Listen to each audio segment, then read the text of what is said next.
हमारे साथ बात करने के लिए गोरखपुर में मौजूद हैं पद्मश्री से सम्मानित प्लेबैक सिंगर कैलाश खेर जी। कैलाश जी, ऐसी सूचना मिली है कि सर्वप्रथम रामलला तो अयोध्या में पधार चुके हैं, लेकिन सर्वप्रथम उसका निमंत्रण आपको मिला था। कैसा रहा था क्षण? वहां पे आप स्वयं मौजूद थे अयोध्या में और काफी भावुक करने वाले क्षण थे, तो कैसा रहा था अपना अगर एक्सपीरियंस आप साझा करना चाहें? तो हमको लगता है जैसे भगवान राम ने ही कोई निमंत्रण भेजा हो, और जैसे देव युग में कोई कार्यक्रम हो रहा हो, देवलोक में हो रहा हो, तो लग रहा था जैसे भारत अब कोई दिव्य धरती है, देवताओं का वासा है, देवता सब उतर गए हैं, परियां नाच रही हैं, गंधर्व गा रहे हैं, किन्नर अपना नाच गान कर रहे हैं। ऐसा सब लग रहा था। जितनी हमने बाल्यावस्था से कहानियां सुनी थी, वो लग रहा था जैसे मूर्त रूप हो रही हैं। जो जो भी हमारे बड़ों ने बताई कि देवलोक कैसा होता है, देवता कैसे होते हैं, देवताओं में कैसे परस्पर आनंद के क्षण व्यतीत होते हैं, वैसा वहां हो रहा था। और जब पहली बार परमात्मा के दर्शन हुए, तो हे मेरे दाता, पहले तो परमात्मा के दर्शन होते ही आंखें भीग आईं, और उसके बाद सीधा ये उद्घोष हुआ कि अब पुष्प वर्षा होने वाली है। पुष्प वर्षा की बात जैसे ही देखी, तो महासंत बैठे हुए हैं, वहां कई हजार संत बैठे हैं। संतों पर पुष्प वर्षा हमने अपने बाल्यकाल से आज तक अभी पहली बार ही देखी। हमको लगा है मेरे ईश्वर, मेरे भारत का अब स्वर्ण युग प्रारंभ हो गया है, राम युग प्रारंभ हो गया है। वरना हमारे यहाँ तो संतों को महाराष्ट्र में ही पीट पीट के मार डाला था, और हम बहुत अश्रु से रोए थे। हमारे करुणा बहने लगी थी हृदय में, और एक श्राप भी हमारे हृदय से निकला था। मेरे ईश्वर, इस बुरे का बुरा अंत कर देना बस। मेरे परमात्मा ने 2 वर्ष पहले ही, 2 वर्ष के समय में ही, वो जो उस वक्त की सरकार जो कुछ कर सकती थी उसका विनाश किया ऑलमोस्ट, क्योंकि उनको पदच्युत कर दिया। पहले तो पद से हटा दिया, और जनता जनार्दन होती है, जनता मेरी राम होती है, मेरे राम की दृष्टि में घृणित कर दिया, उनको दंडित कर दिया है। बस इससे बड़ा दंड और क्या होगा। बाकी परमात्मा और भी देखना, क्योंकि उनकी तलवार में, उनकी धार में कभी कभी चमक होती है लेकिन दिखती नहीं, आवाज नहीं होती, उनकी लाठी बड़ी तगड़ी होती है मेरे राम की।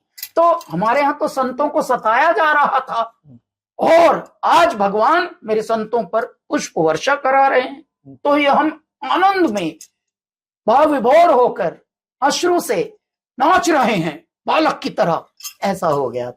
कह रहा है लोकगीत विलुप्त होने की कगार पर है, तो उसको लेकर आप, चूंकि आप लोकगीत में काफी पाए जाते हैं, तो क्या कहना चाहेंगे? लोकगीत को लेकर आप क्या कर रहे हैं? लोक संगीत जो होता है वो हमारा पारंपरिक संगीत होता है। सबसे पहली विधा हमारी वही है।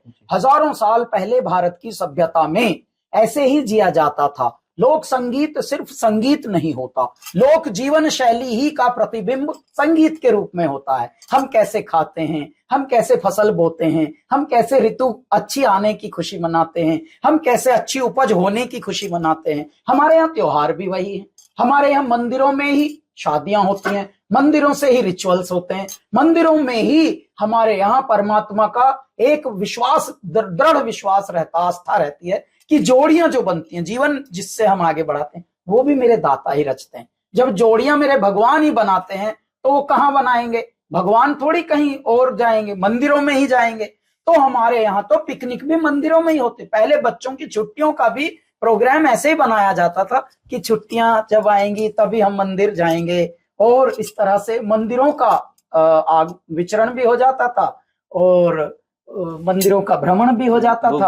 और इस प्रकार से तो हम लोक गीत, लोक संगीत, लोक जीवन शैली को पुनरुत्थान करने के लिए एक बहुत बड़ा भारत का अमृत कलश नाम का एक शो बना रहे हैं, जो कि भारत के इतिहास का पहला शो होगा, जो डीडी नेशनल पर आने वाला है, और पूरा भारत देखेगा।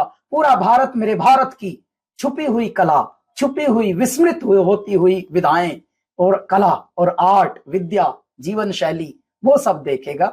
बस मेरा भारत अब बदल रहा है, मेरे भारत के लोग जाग गए हैं, मेरे भारत के लोगों के हृदय में राम जग गए हैं, और जहां राम जग जाएं तो जो जगता है वही जगाता है। कैलाश खेर सामने, तो कैलाश खेर फाउंडेशन की भी बात जरूरी है। तो कैलाश खेर फाउंडेशन कैसे काम करता है समाज के लिए?